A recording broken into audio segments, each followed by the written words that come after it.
We're back with Judge Jason Greenlee from Metro Court Division 15. We're talking about a little bit about his bio, where he grew up and things like that. Before we went for break, we're talking about the mock trials that you were Sure. that we referred to. I didn't know they were regional. I didn't even know they were national.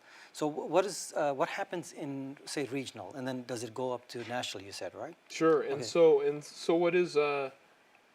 what happens is usually that one of there'll be a regional competition traditionally held in Albuquerque, where teams from Albuquerque schools and sort of the immediate outlying areas will participate in that and compete against each other.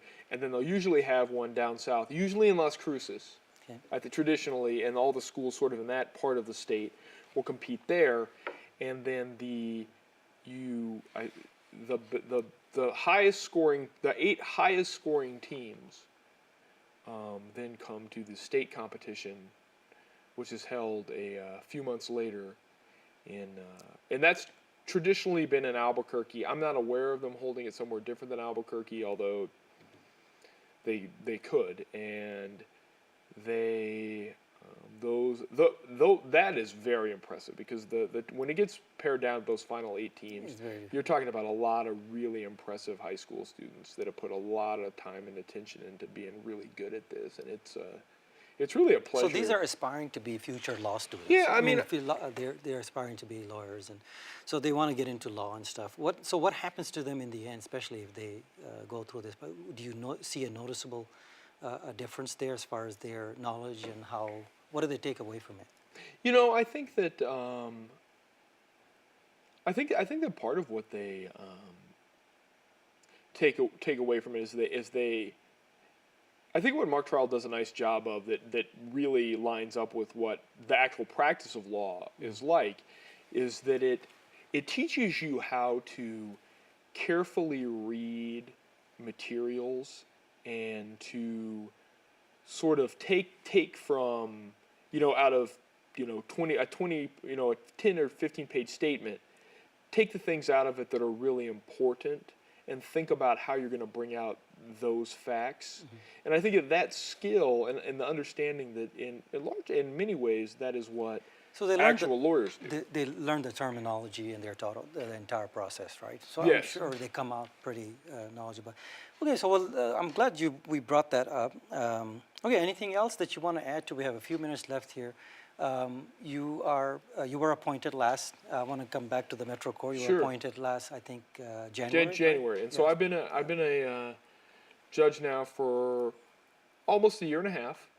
And how many cases did you go through? I'm just curious. Not that I need an exact count there. Oh, I don't. I think that. Hundreds. Oh yeah, I think several.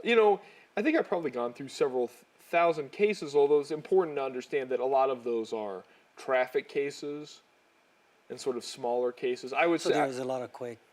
Yeah, I would say that I've probably gone through maybe 100, between 100 and 150 DWIs, and a similar number of domestic violence cases, I would suspect. And then on top of that, all of the other sort of misdemeanor crimes and being a traffic judge.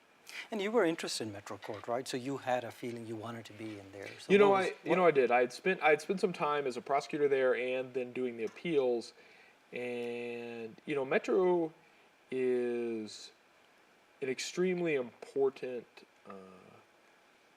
court in our community. It sees, the Metropolitan Court, it shifts from year to year, but it hears something like between 40 and 45% of all criminal cases in the state go through the Metropolitan Court.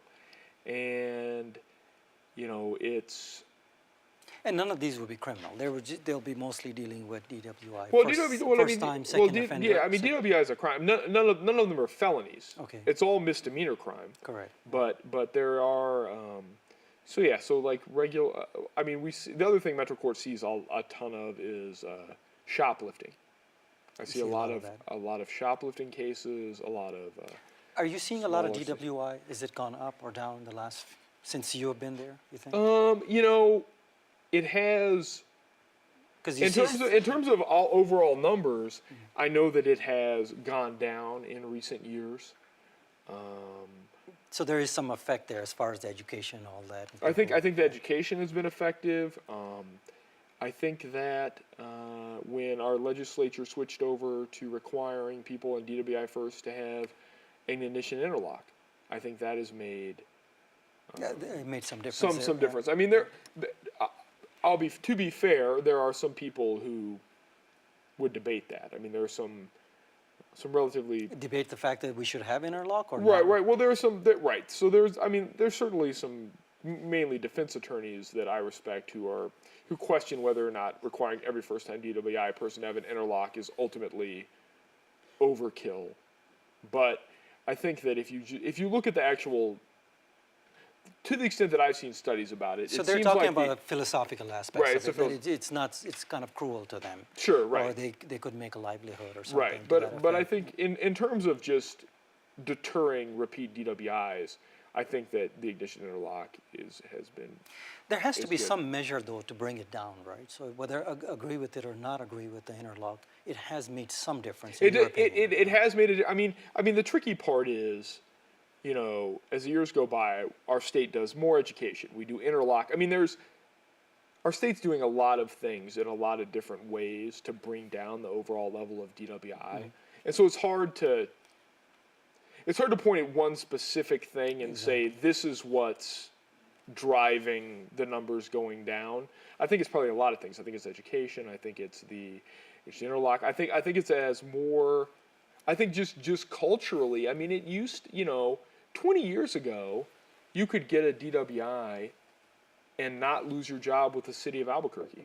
No, it's That's not not the case. necessarily true. I mean, Not there are a lot anymore. of people who it would affect their ability to keep their job, and so they're making, if they're out having a few drinks, they're making different choices because obviously they don't want to lose their job. They're, and so you're thinking about designated drivers. Maybe they call a cab where 20 years ago somebody would have just taken a chance on getting home, and it's just not worth it. And to I them. think in my observation, I think the population grew a little bit, so we had a little bit more people moving from different states. They weren't quite understanding of how our culture worked here and stuff. So you might have seen a little bit of rise there because due to the population growth. Now the economy cooling off, sometimes that has an effect on people. People are a little bit depressed. They go out there drinking and driving and stuff. So I think economics I think it ties in somehow, I think, a little bit there. We're almost out of time. Okay, so we'll have you back again next time. Good luck with your elections there and everything. Thank you very much. Thank you for All right, coming. It's been a Judge. pleasure. Thank you for having me. Thank you. We're out of time. That was Judge from Metro Court District 15, Judge Jason Greenlee. Thank you for watching.